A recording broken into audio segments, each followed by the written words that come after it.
ছাত্রীর সাথে অশালীন আচরণের অভিযোগে গ্রেপ্তার ওড়িশার এনএসইউআই সভাপতি। ওড়িশায় এনএসইউআই রাজ্য সভাপতির বিরুদ্ধে হাইলাকান্দিতে এবিভিপির তীব্র প্রতিবাদ। শহরে কেন্দ্রস্থলে প্রতিবাদ সভা করে অভিযুক্তের বিরুদ্ধে ক্ষোভ প্রকাশ। প্রতীকী প্রতিবাদের অংশ হিসাবে অভিযুক্তের প্রতিকৃতি দাহ করা হয়। ওড়িশার এনএসইউআই রাজ্য সভাপতির বিরুদ্ধে গম্ভীর অভিযোগ উঠেছে, যার জেরে দেশজুড়ে প্রতিক্রিয়া শুরু হয়েছে।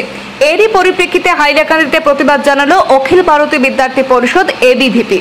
আজ হাইলাকান্দির নেতাজি পয়েন্টে ঘটনার মূল অভিযুক্ত উদিত নারায়ণ প্রধানের প্রতিকৃতি দাহ করে কড়া ভাষায় প্রতিক্রিয়া জানায় এবিভিপির সদস্যরা।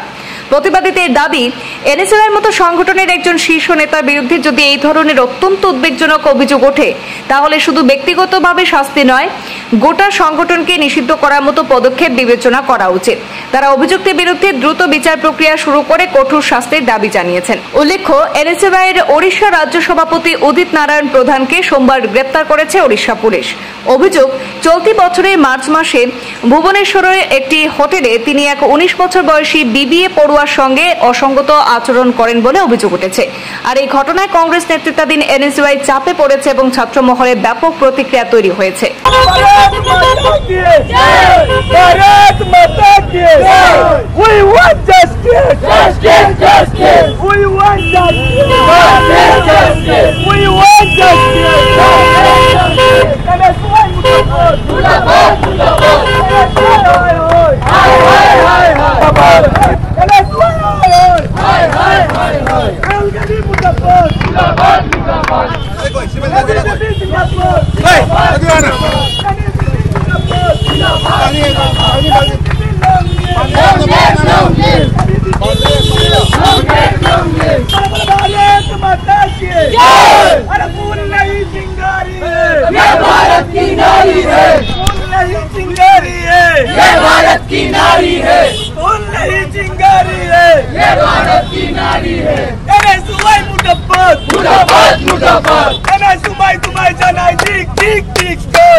अरे